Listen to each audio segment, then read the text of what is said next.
UP की 10 विधानसभा सीटों पर होने वाले उपचुनाव से पहले सीट बंटवारे को लेकर एनडीए में खींचतान शुरू हो गई है। निषाद पार्टी के सुप्रीमो संजय निषाद पहले ही 2 सीटों पर चुनाव लड़ने का ऐलान कर चुके हैं। वहीं जयंत चौधरी की आरएलडी पार्टी की 3 सीटों पर नजरें हैं। मिर्जापुर की मचवा सीट पर भी पेच फंसा हुआ है। यहाँ से अपना दल की अनुप्रिया पटेल सांसद है। यह सीट निषाद पार्टी के खाते में थी। भाजपा ने उपचुनाव को प्रतिष्ठा का सवाल बनाया हुआ है, क्योंकि इसे 2027 का सेमीफाइनल कहा जा रहा है। यही वजह है कि भाजपा सभी सीटों पर लड़ना चाहती है। इसके लिए सहयोगी दलों को बनाने की कोशिश भी की जा रही है। गौरतलब है, यूपी की 10 विधानसभा सीटों पर उपचुनाव होने हैं। इनमें करहल, मिल्कीपुर, कटेहरी, कुंद्रकी, खैर, गाजियाबाद सदर, मीरापुर, फूलपुर, मझवा और सीसामऊ सीट पे उपचुनाव होने हैं। हालांकि अभी भी चुनाव तारीखों का ऐलान नहीं हुआ है, लेकिन उससे पहले ही एनडीए में सीट बंटवारे को लेकर खींचतान शुरू हो गई है। आपको बता दें, गाजियाबाद और खैर सीट पर 2022 में भाजपा की जीत हुई थी, जबकि रालोद और सपा गठबंधन ने मीरापुर और कुंद्रकी सीट पर जीत दर्ज की थी। आरएलडी की सबसे बड़ी दावेदारी मीरापुर की है, जहां से वर्तमान में उसके विधायक थे।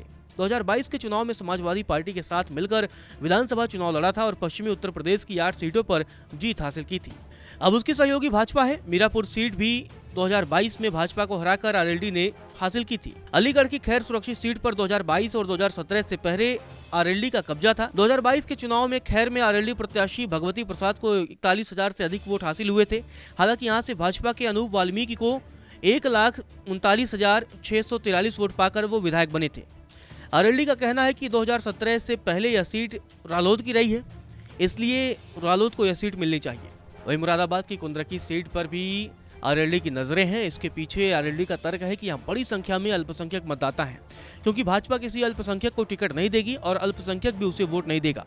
ऐसे में अगर उसे यह सीट मिलती है तो वह सीट पर मजबूती से चुनाव लड़ेगी। निषाद पार्टी की दावेदारी 2 सीटों पर है। पहली सीट मिर्जापुर की मचवा है, जो विनोद कुमार बिंद के सांसद चुने जाने के बाद खाली हुई है।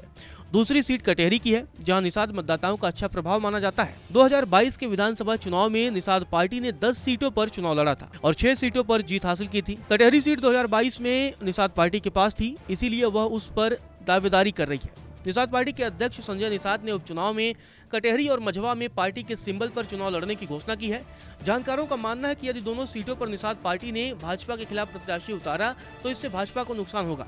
ऐसे में संजय निषाद को मनाने की जिम्मेदारी उप मुख्यमंत्री ब्रजेश पाठक को दी गई है। नमस्कार, मैं हूं मानक गुप्ता। अगर आपको हमारा ये वीडियो पसंद आया हो तो इसे लाइक और शेयर जरूर करें, और हाँ, हमें सब्सक्राइब और फॉलो करना ना भूलें, ताकि आप देश और दुनिया की कोई खबर मिस ना करें। तो जुड़े रहिए हमारे साथ और देखते रहिए न्यूज़ 24।